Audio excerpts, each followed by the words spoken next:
53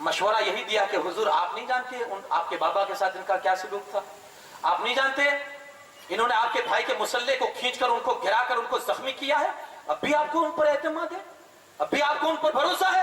امام پاک خاموش ہو گئے، کہا ٹھیک ہے آپ لوگ کہتے تو نہیں، لیکن ایک سلسلہ تھا جو خطوط کا لیٹر کا چالو ہی تھا، قاصد پر قاصد آ رہا ہے، قاصد پر قاصد، یہاں تک کہ ان کے جو خطوط تھے، ان کے جو لیٹرز تھے، ان کے مضامین کچھ اس طرح تھے، حسین آپ نہیں آتے، ہم مجبوراً ان کے ہاتھ میں بیعت کریں۔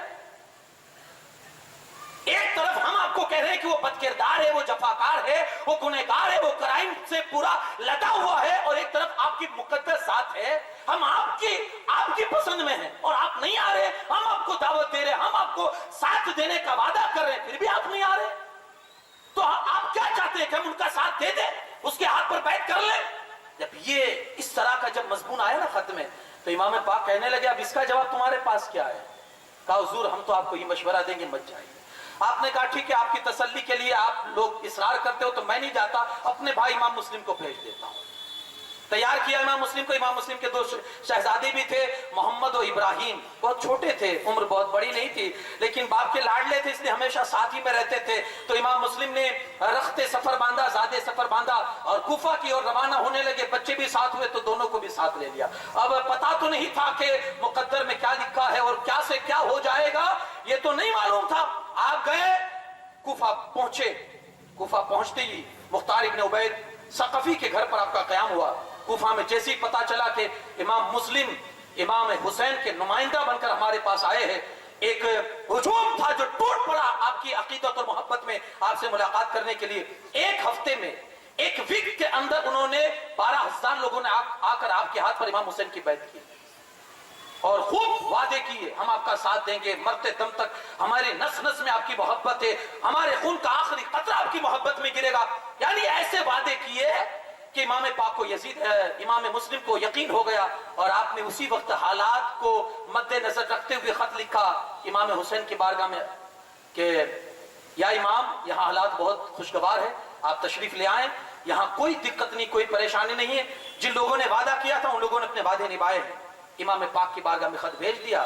ادھر اس وقت وہاں کوفہ میں نعمان بن بشیر گورنر تھے، بڑے نرم مزاج کے آدمی تھے، انہوں نے جب حالات بدلتے دیکھے نا، وہ یزید کی طرف سے گورنر تھے، انہوں نے حالات بدلتے دیکھے تو انہوں نے ایک دن مسجد میں جمع ہو کر جمعہ مسجد میں اعلان کیا، خطبہ دیا، اے لوگو اس طرح حالات مت بدلو، یزید کو اطلاع ہوگی تو تم نہیں جانتے وہ تمہارے ساتھ کیا سلوک کرے گا، تمہیں معلوم ہے کہ اسے اس خاندان سے کتنی نفرت ہے، پھر بھی تم ان کا سپورٹ کرتے ہو، میں ان کا دشمن نہیں ہوں لیکن یار میں یزید کے فتنے سے ڈرتا ہوں اور تمہیں ڈراتا ہوں، باز آ جاؤ یار، رہنے دو۔ وہیں بیٹھا ہوا ایک شخص تھا عبداللہ حضرمی، یہ کھڑا ہوتا ہے اور کہتا ہے نعمان یہ اتنی نرمی سے بات کرو گے تو کچھ نہیں ہوگا، سختی سے پیش آؤ۔ نعمان بن بشیر غصے میں آ جاتے ہیں، تو کہتا ہے کہ میں اہل بیت کے سامنے سختی سے پیش آؤں، اللہ ایسی عزت مجھے نہ دلائے، اس سے بہتر تو میں ذلت گوارا کر لوں گا، مر جاؤں گا، لیکن ایسی عزتیں مجھے نہیں چاہیے جو اہل بیت کے مقابل میں آ کر جو مجھے ملے، ایسی عزت کا میں طلبگار نہیں ہوں۔ اب اس نے کیا کیا، نعمان بن بشیر نے جب جواب نہیں دیا اس کو صحیح سے، تو عبداللہ حضرمی نے جیسی مسجد سے نکلا فوراً خط لکھا یزید کے پاس، اور عمر ابن سعد نے بھی کچھ خط لکھا اور ایک دوسرا تھا، تینوں نے خط لکھے دمشق یزید کے پاس کہ یہاں حالات بدل رہے، امام مسلم یہاں آ چکے ہیں، کئی ہزار لوگوں نے ان کے ہاتھ پر بیعت کر لی امام حسین کی، اور اگر تو نے پکڑ نہ کی، ادھر دیکھ ریکھ نہ کی تو کوفہ تیرے ہاتھ سے جا سکتا ہے، اب تو اپنی دیکھ لے۔ یزید کو فکر ہوئی، فوراً اس نے مجلس شورا جمع کی، کیا کیا جائے؟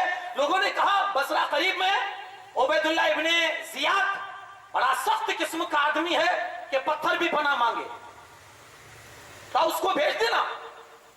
سب نے متفقہ فیصلہ کر کے یہاں سے خط گیا یزید کی طرف سے عبید اللہ ابن زیاد کے پاس کہ فوراً بصرہ کی گورنری کو چھوڑو اور کوفہ جاؤ، وہاں کنٹرول کرو، حالات بگڑ رہے ہیں۔ اس نے دوسرے ہی دن اپنے بھائی عثمان بن ابن زیاد کو اپنی جگہ پر بٹھایا اور خود چند سپاہیوں کو لے کر بصرہ سے کوفہ کی طرف نکل پڑا۔ جب مقام قادسیہ میں پہنچا تو اس کو شرارت سوجی، اس نے کہا رک جاؤ، یہاں سے نہیں جانا، تو کافر کہا تم لوگ یہیں رکو، کل آنا.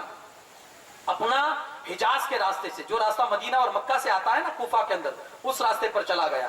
مکہ اور مدینہ والوں جیسا لباس پہنا، گھوڑے پر سوار ہو گئے، اپنے سر اپنے چہرے کو ڈھانپ لیا اور کچھ لوگوں کو اپنے پیچھے لے لیا اور مغرب اور عشاء کے درمیان وقت میں وہاں سے نکلا، کوفہ میں داخل ہوا.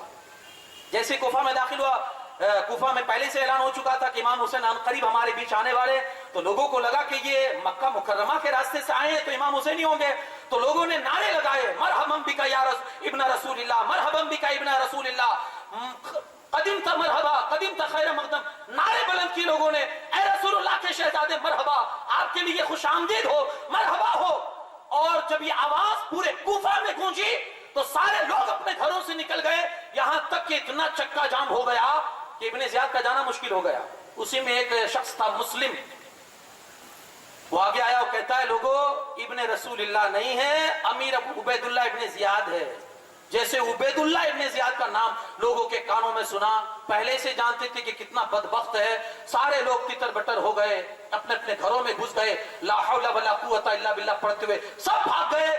چند آدمی بچے، ان کو ساتھ میں لے کر سیدھے گیا گورنر ہاؤس میں. نعمان بن بشیر کو فوراً اسی وقت سسپینڈ کیا کہ آپ کا یہ سسپینڈ نامہ ہے، آپ کو معزول کیا جاتا ہے، آپ جائیے اپنی زندگی گزاریے، اور میں آج سے یہاں کا گورنر ہوں اور میرے ہاتھ میں یزید نے گورنری سونپی ہے.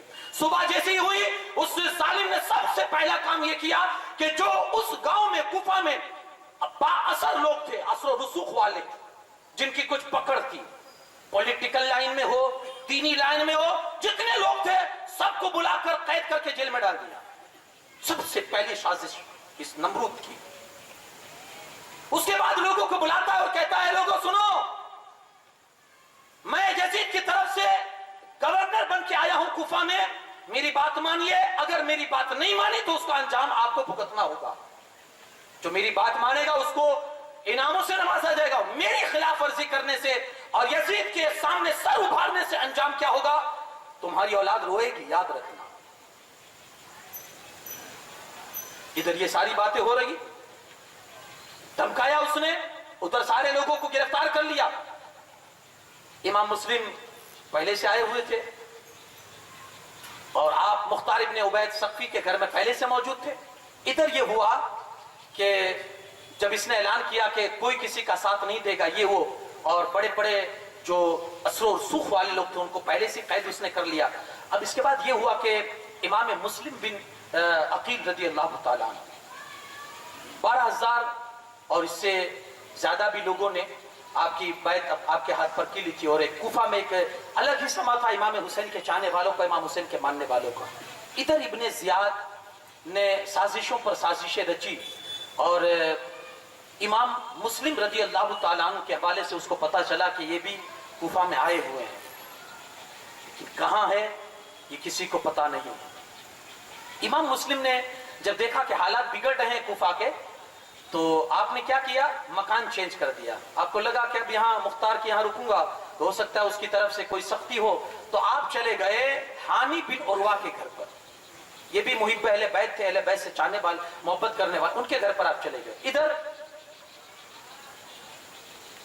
ابن زیاد کو ایک تلاش تھی کہ کہاں ہے امام مسلم، کہاں چھپے ہوئے. اس نے اعلان کروایا کہ جو کوئی بندہ امام مسلم کا پتہ دے اور اگر کسی نے ان کو اپنے گھر میں پناہ دی، سخت سزا دوں گا، اس کی نسلیں روئے گی، میرے حوالے کرے یا اپنے گھر سے ان کو نکال دے، ان کو کوئی چھپنے کی جگہ نہ دے. حانی بن عروہ کو پتا ہی تھا تو آپ نے ملنا جلنا بھی اس سے بند کر دیا. پہلے سے اس سے تعلقات تھے، پہچان تھی، لیکن وہ گورنر بن کے آئے تو کبھی آپ ملنے بھی نہیں گئے. اور عبید اللہ بن زیاد یہ بھی سوچتا تھا کہ یہ حانی بن عروہ ملنے کیوں نہیں آ رہے، تو آپ نے بہانہ کر دیا کہ بیمار ہے، وہ نہیں نکلتے گھر سے. ادھر اس نے سازش کی، ابن زیاد نے اپنا ایک غلام تھا معقل نام کا، اسے 3,000 درہم دیے اور اسے کہا کہ کسی بہانے سے امام مسلم کا پتہ لگا. وہ سیدھا ظالم گیا مسجد میں، جامع مسجد میں حضرت مسلم بن اوسجا نماز پڑھ رہے تھے، جا کے پیچھے بیٹھ گیا. آپ نماز سے فارغ ہوئے، وہ دیکھتا رہ گیا چہرہ. مسلم بن اوسجا نے کہا کیا چہرہ دیکھتا ہے؟ کہا حضور ایک بات پوچھنی ہے. کہا کہو. کہا حضور میں شام کا رہنے والا ہوں، کافی دنوں سے مجھے پتا چلا تھا کہ اہل بیت کا ایک فرد اور نبی کا ایک شہزادہ اس ملک میں، اس شہر میں آیا ہوا ہے کوفہ میں.